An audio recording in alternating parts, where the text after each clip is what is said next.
Thank you so much, PS331 Explorers. Aren't they wonderful? Please give our work sport another round of applause. Thank you.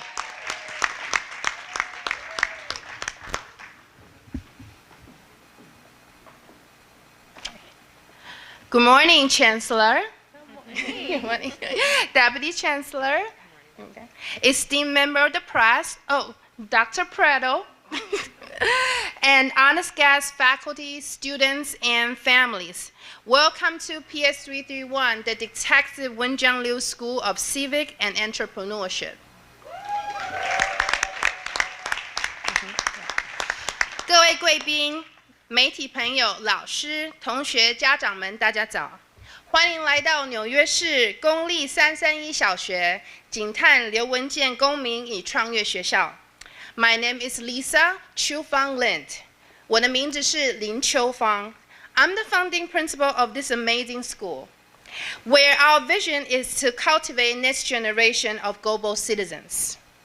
As a first-generation immigrant from Taiwan and a mother of two, I dream of creating a school where every child feels loved, included, and prepared for life beyond academics. A place that teaches where we didn't get to learn growing up and open doors to the world. In our school, students speak many languages and come from rich cultural backgrounds. We offer world language courses and bilingual programs starting from kindergarten. Very good. Multiculturalism lives in every classroom, every hallway, and in the playgrounds. We believe that knowing or inheriting additional language empowers our students to build global partnerships and open future career opportunities. We are deeply honored to have a chancellor with us today, whose leadership continues to champion inclusive education and multilingualism across our city. Your presence here affirms our shared commitment to build bridges across cultures, fostering a generation that sees differences not a division, but as opportunity. Let today spark deep conversations, lasting friendships, and a renewed commitment to cross-cultural understanding and appreciation. Because when we learn from one another, we grow together. And at this time, I would like to thank all my partners in this journey for this wonderful school and this city. Superintendent Dr. Parental, thank you for the opportunity to pursue my dreams. Principal Casaroma cannot be here, but she's the one offered me the first teaching job in this city 26 years ago. Yes. Councilwoman Zhang, Senator Chan, and Detective Wenjiang Liu's family, they are here today as well. They are here to support us every step of the way. Our PA president, Moni Thomas, working with me every step of the way. Our co-located D75 program principal, Principal Rosa Amado, together for your partnership in creating a safe and harmonious learning environment for all students in our building. Our parents for entrusting us with their precious children. We also have our community partner, NIA, and also Raising Health and Sharing Hearts. My colleagues from Multilingual Learner Office. Woo! It's like a reunion for me. I was in Central for 12 years, and I really lucky and really happy to see everyone here. Continue to fight for this vision and moving forward. Of course, I need to thank our custodian, our kitchen staff, and most importantly, my dedicated multilingual staff. Yes. Thank you for allowing me to share my gratitude on this stage. I don't get this often. 谢谢大家. Now please join me welcoming our New York City School Chancellor, Melissa Avelis Ramos.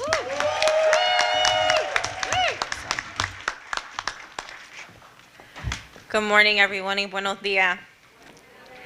It really is just an honor to be here, and I want to thank Principal Lynn and the entire PS 331 community and family for hosting us. It's a perfect location for us to have this really great celebration and announcement. And of course, to our student performers, weren't they amazing? And I also want to thank Principal Amato, the Children's School, PS 372, and a special shout out to Superintendent Dr. Preto and the amazing District 20 community.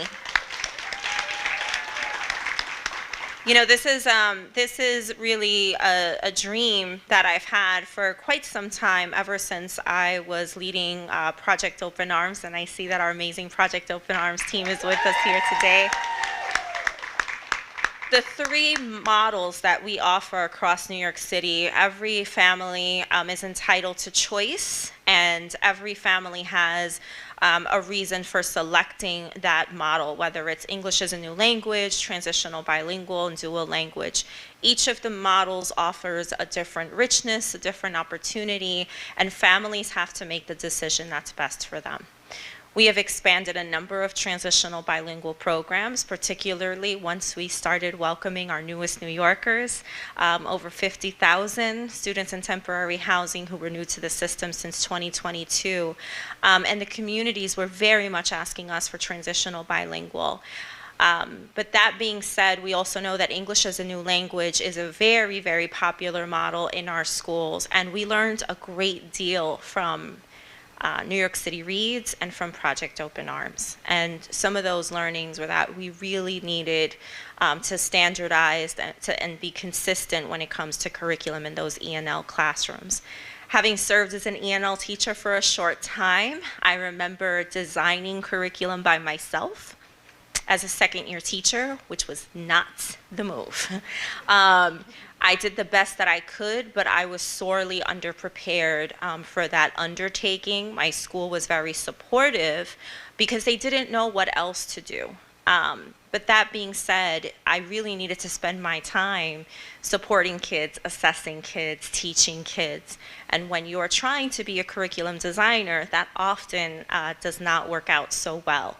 And having seen the benefits from New York City Reads, understanding that everything is imperfect and we always need to pay attention to how we can make adjustments to strengthen all of our initiatives, we were definitely ready to do this kind of work with our English as a new language classrooms. And so I want to thank Deputy Chancellor Foti. I want to thank the entire Office of Multilingual Learners, Brenda, Anna. I see we're joined by Dr. Medina Sanchez, who came back to support this work. We just have a number of champions who understand that language is a superpower. Diversity is a superpower. In other countries, it is an expectation that you know more than one language. And so it baffles me as to why in this country, speaking multiple languages is something that we look down upon. But regardless of what's happening in the rest of the country, here in New York City, we stand together when it comes to diversity, linguistic diversity, racial diversity, ethnic diversity. But when we say that we stand behind it, we must do something to show that we are truly behind it. And investing in initiatives like this is where it begins. You know, Dr. Brenda Garcia, who leads our Office of Multilingual Learners, between her and Deputy Chancellor Foti, we talked a lot about the need to engage, because again, we also learned from other curriculum rollouts that we cannot impress upon a community a curriculum without truly engaging and figuring out which curriculum is best to put in our classes. So I want to thank our advisory council for their dedication. Since June 2024, the advisory council formed with the goal of reimagining multilingual education in our schools. And it's brought together students, families, educators, and community members to push our system forward. So I want to thank you for sharing your time, your expertise, and your lived experiences, because your input was really instrumental in us forming this initiative. And of course, our incredible elected officials from the community, our council members, our senators, everyone here who supports this work. We cannot do this alone. I would also like to thank our community chairs who are joining me on stage, as well as our student advisor, Geronimo Gomaris Bueno, who is now an NYCPS alum in his first year at CUNY. We're also joined by May Rodriguez, who will share her experience as a parent of a child here at PS 311. And finally, thank you to our, And finally, thank you to our partners at the Center for Public Research and Leadership at Columbia University for providing support and a seamless process in facilitating this council. I spoke about diversity earlier in my speech, and to put a finer point on it, when I walk through our schools, when I walk through our neighborhoods, you know, the Bronx Puerto Rican that I am, yes, ebbing and flowing through Spanglish. I think about how being surrounded by different cultures and ethnicities helps shape my leadership and the person I am. Never being afraid to say I don't know something, never being afraid to say I don't understand. And I'm so proud to lead with a team of leaders who share that same mindset. We work in service of all of you, of our families, of our children, and we want to make sure that we are giving you the tools for success so that you can do what you do best, which is love upon our babies and support them and give them the best educational experience that they deserve here in New York City. And we know that multilingualism is more important than ever. In our increasingly globalized society, it is critical that our students understand more than one language. Our L's need to be celebrated, they need to be supported, they need to be encouraged, and they need to be valued. And we need to recognize the capital that they bring into our classrooms every single day, the experiences that they have, that many of our monolingual students or students who have lived here their entire lives will benefit from. But we can only make that exchange happen if we uplift and celebrate our L's. And so that's why we are here today. I'm thrilled to share the 5 key priorities from the report. These priorities were meant to ensure that we create and maintain equitable access to high-quality multilingual learning for all students. Establish high-quality pathways to multilingualism with equitable access for English language learners.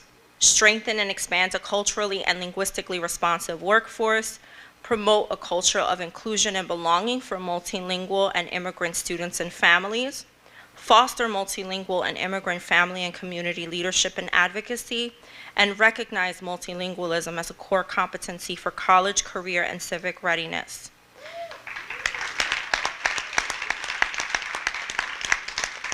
And so we are already starting to incorporate these recommendations into our work. Because this year, with New York City Reads, we're including the standardized curricula for L's served in standalone English as a new language in 80 schools.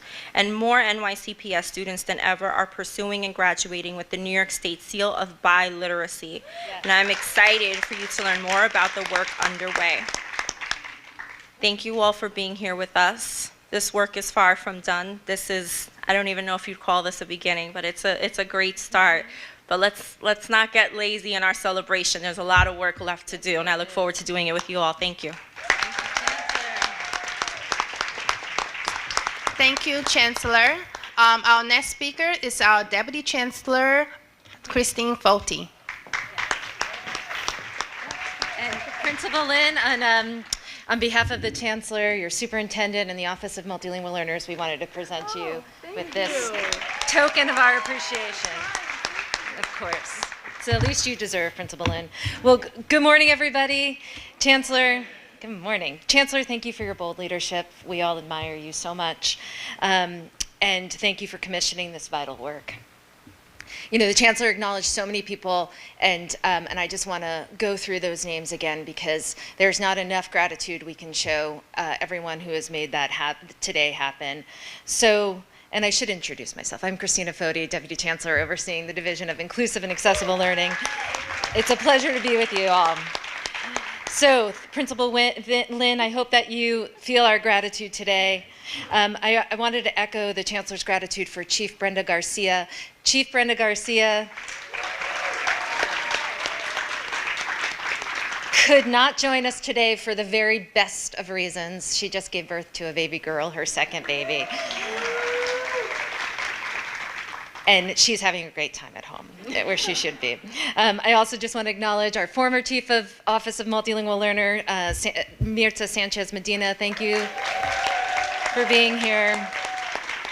I thank Laura Evangelista, who you're going to hear from in a minute, my good friend and wonderful leader of the Internationals Network, Arlene Benjamin Gomez, Dr. Christy Dela Cruz, Mumita Zaman, Lois Jenkins, all who have helped guide the Advisory Council, and we thank you all for your leadership. Which brings us to the 50 members of the Multilingual NYC Advisory Council. Why 50? Well, we didn't want to go small. We wanted to go big on this. We thank each of you, and our council was comprised of students, families, educators, community advocates. Your work over this past year has been foundational, and certainly we thank Anna Pons for leading that work. To our council, you have provided, helped shape a clear and comprehensive roadmap that the Chancellor just outlined for every student, with a pathway to multilingualism and a pathway for English language learners generally. So thank you for that work. We hope that this report and the work that follows can be a testament of the power of community and a community-informed strategy. This school year, the Chancellor has brought our work in line with a single image, a spark. She shared during her State of Schools address that that spark represents a beginning. And every beginning brings with it new possibilities. You all are helping us create those possibilities, and we thank you. We are a system where 44% of students speak a language other than English at home. Now, if anyone is going to bring pom-poms out for something, I say we bring the pom-poms out for that.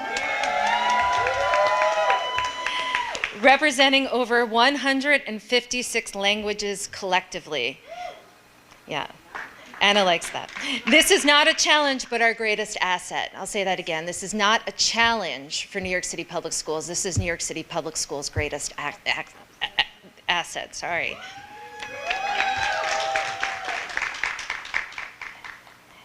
And today we're thrilled to publish the summary of the Council's findings, and the Council found some clear challenges, and we wanted those challenges to come to the forefront. Uneven access to high-quality programs, persistent teacher shortages, and structures that limit families from being true partners in their child's education. We're hoping the release of that report signifies an ending of those challenges today and a beginning of resolution. And this is why the recommendations emphasize a profound shift towards clear standards for quality and access, easier ways to access data and information, and a plan for centering the needs of multilingual and immigrant students in every major New York City public school initiative. Our plan is to meet the urgency of those recommendations with immediate action. And as the Chancellor shared, we have already begun that work to address recommendations in those 5 priority areas.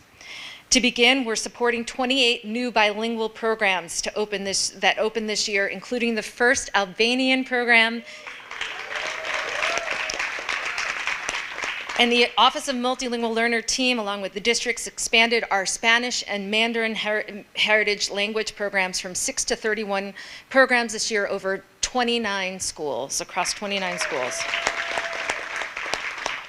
This fall, over 30 bilingual teachers are participating in professional learning, intervisitations, and community of practice through our new bilingual education teacher leaders program. These are going to be our teacher leaders of tomorrow, and we're so deeply proud to invest in them. Yes.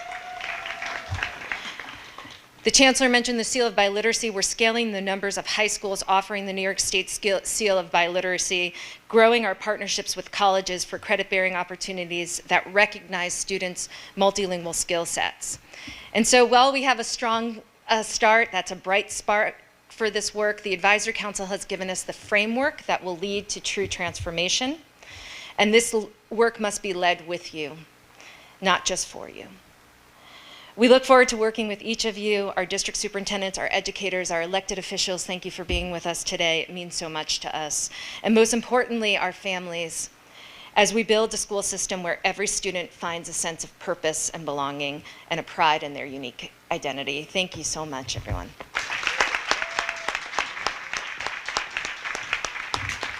Thank you, Deputy Chancellor Fody.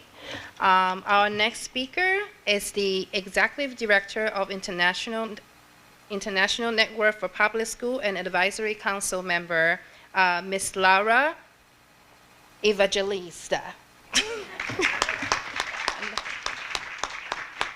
Thank you, Principal Lin, for hosting us, and Dr. Preto, and thank you, Chancellor Ramos and DC Fody, for your leadership in this initiative.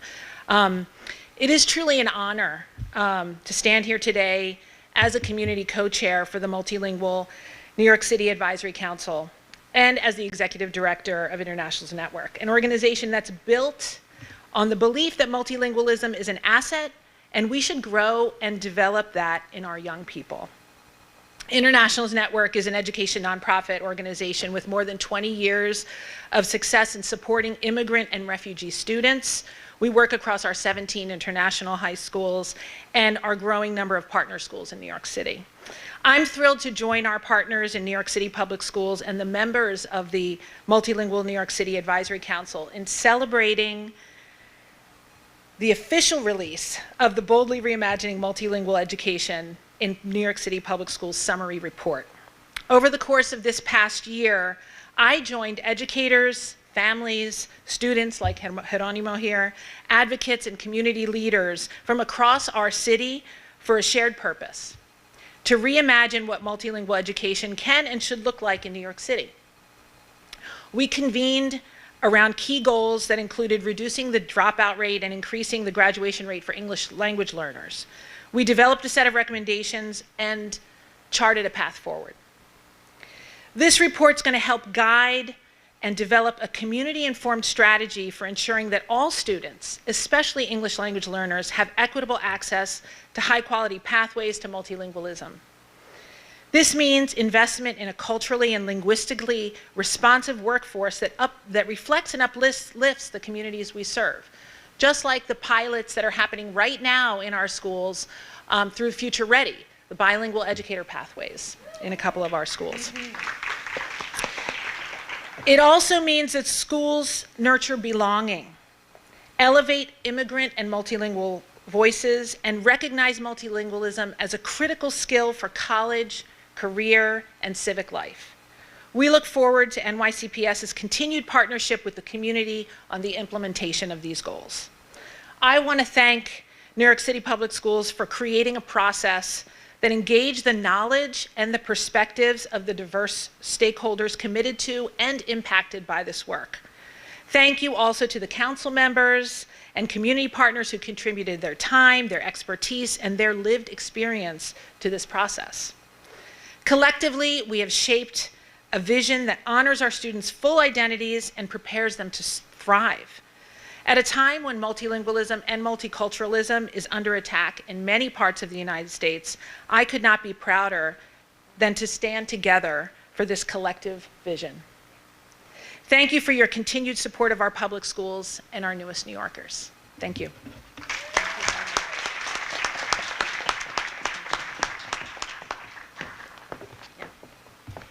Thank you. 谢谢. So the next speaker is one of our own, our PS331 parent, May Rodriguez. Good morning, y'all. Good morning. 早晨，你好，你好嗎？ Chancellor, distinguished guests and members of our school community, 我係林太 Maxwell's mommy, and 一個家長協會成員喺呢個學校。My name is May Lam Rodriguez, and I'm a proud parent and PA member here at PS331. I'm honored to share a few words about why I chose this school for my child, and why I believe it represents the very best of what public education can be.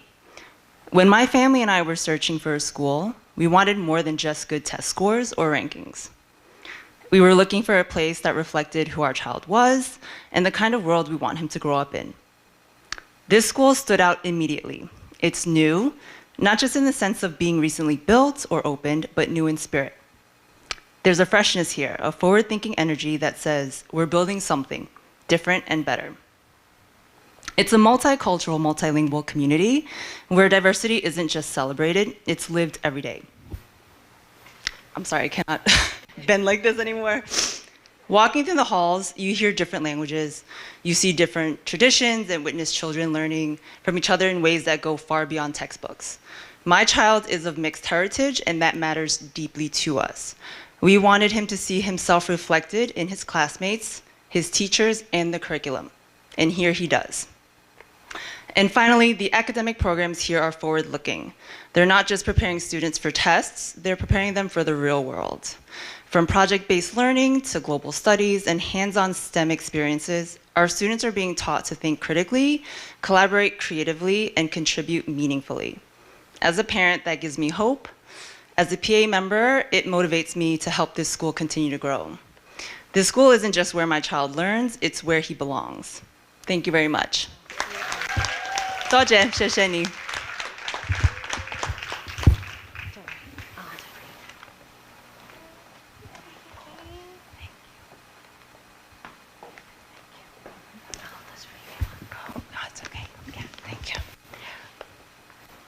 Now, the next speaker is our student advisor.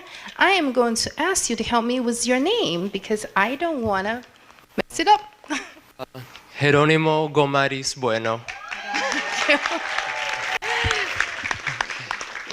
Okay. Good morning, buenos dias, 早上好. My name again is Jerónimo Gomaris Bueno. I have been a student advisor, member of the Advisory Council, Boldly Reimagining Multilingualism for about 8 months now. So, in a school system with so many students, entertaining their first-hand perspectives is key. And this is something that the Advisory Council for Multilingual NYC excels at. It prides itself in including a wide array of voices, from school teachers to policymakers to student advisors, such as myself. As a student advisor, I tremendously valued contributing to discussions and sharing my experiences throughout my 13 years as an NYC public school student. The student advisors' ideas were clearly reflected in the final recommendations, which I truly appreciate, since we are the people that the council is fighting for.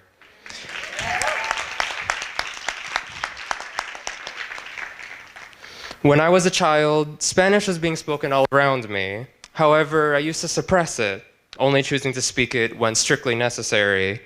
It wasn't until I realized how powerful of a tool bilingualism is that I began to embrace the Spanish language and all languages for that matter. I'm studying linguistics right now at Brooklyn College.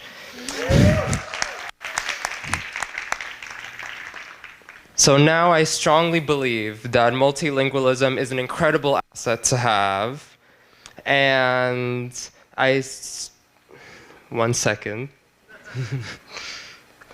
And one that should be highlighted for all employers to see. Thus, to aid with the Advisory Council's mission, I started advocating for the implementation of the New York State Seal of Biliteracy at my high school, the Brooklyn Latin High School.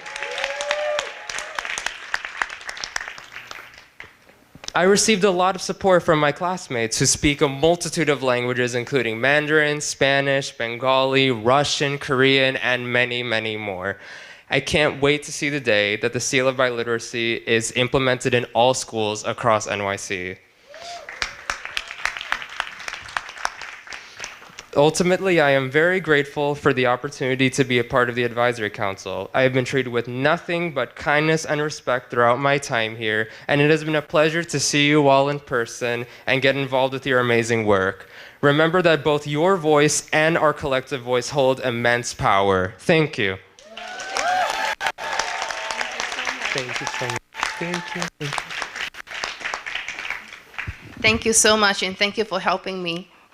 Now, this is the most important part of it. We're going to invite the Chancellor back to the podium and to start the Q&A session. Chancellor.